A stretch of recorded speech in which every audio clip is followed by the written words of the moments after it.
Welcome to this History Revision Timelines video.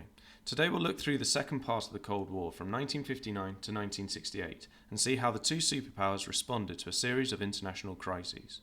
The content we'll be looking at is primarily focused on the Edexcel GCSE course, but I'm sure can be used for most other courses.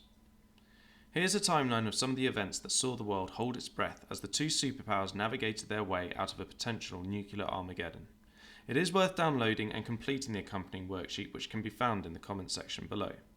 To begin, let's zoom back to Berlin 1959 as the epicenter of Cold War flashpoints. The Berlin crisis was a pivotal period in the Cold War history, marked by heightened tensions between the USSR and the USA.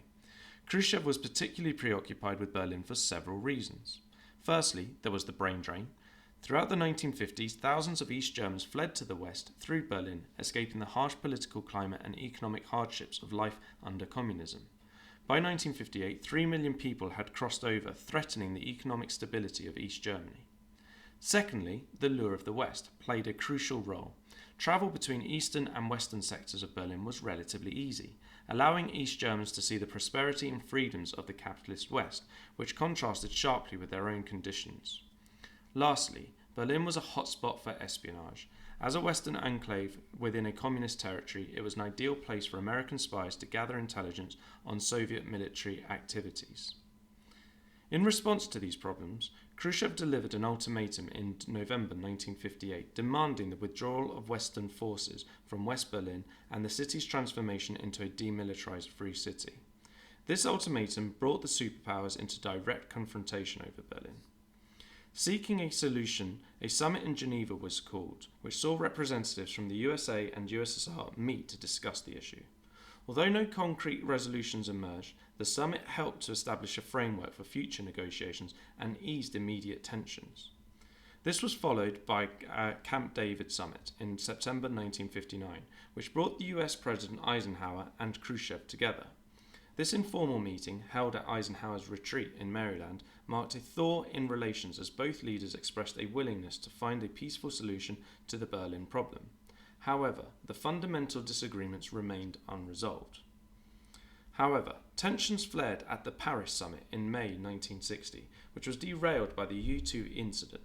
The downing of an American spy plane over Soviet territory just days before the summit led to Khrushchev demanding an apology from Eisenhower.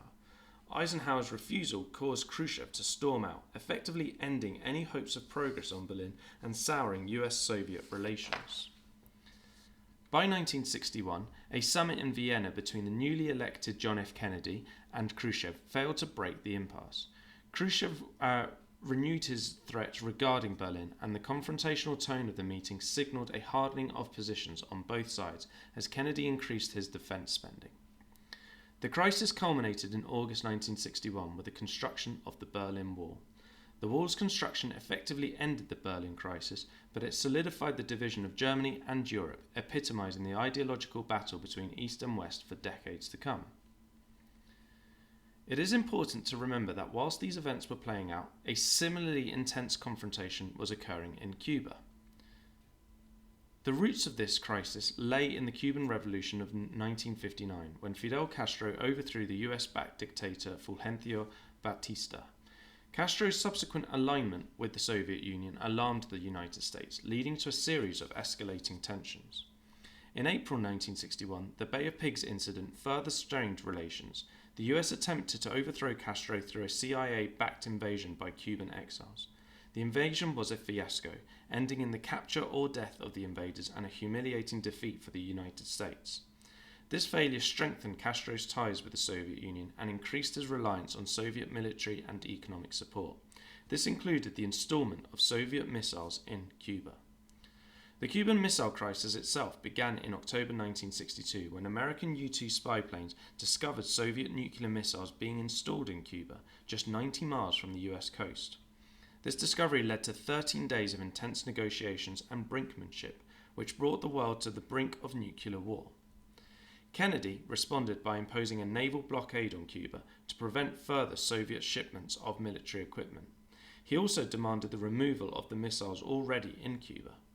Khrushchev initially refused, leading to a tense standoff. The world watched anxiously as the two superpowers edged closer to conflict. After several days of high-stakes negotiation, a compromise was reached. Khrushchev agreed to remove the missiles from Cuba in exchange for a US pledge not to invade the island. Additionally, the US secretly agreed to remove its Jupiter missiles from Turkey, which were in striking distance of the Soviet Union. The resolution of the Cuban Missile Crisis had profound effects on superpower relations. Both sides realised the devastating potential of nuclear war, and the USSR recognised the necessity of managing their rivalry to prevent catastrophic conflict. Consequently, a direct hotline between Washington and Moscow was established to allow for immediate dialogue in future crises.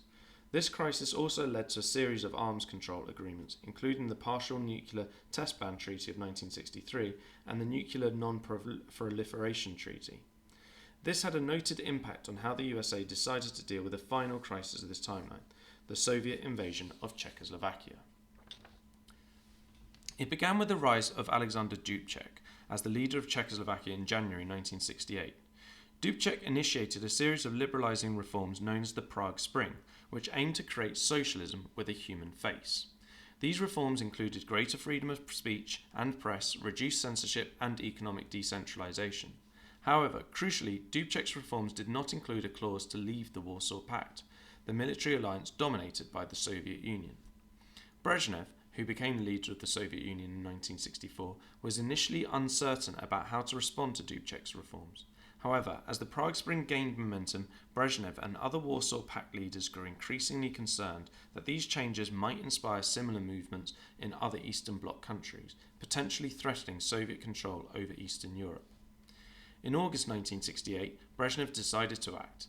The reasons for this decision included the fear of losing influence in the Eastern Bloc, the potential spread of liberalisation to other satellite states, and the preservation of the communist system.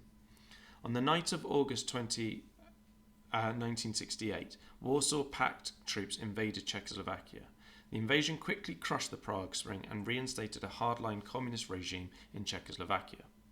The outcomes for Czechoslovakia were immediate and severe. Dubček was removed from power and the reforms were rolled back.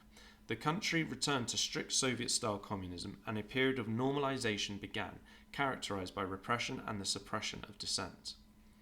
The invasion also led to the formulation of the Brezhnev Doctrine, which stated that the Soviet Union had the right to intervene in any socialist country whenever it saw socialism under threat. The doctrine justified the Soviet Union's actions in Czechoslovakia and signalled to other Eastern Bloc countries that attempts at liberalisation would not be tolerated. Whilst the United States condemned the invasion, it is clear that the memory of the Cuban Missile Crisis still lingered. Both superpowers were keen to avoid nuclear war, and for the US, the Soviet invasion was just not a battle worth fighting for. Indeed, the next part of the timeline will see the superpowers work to get towards a more peaceful coexistence. If you have found this video useful, I hope you'll look out for the next video that will cover the détente years. For now, goodbye and thank you for watching.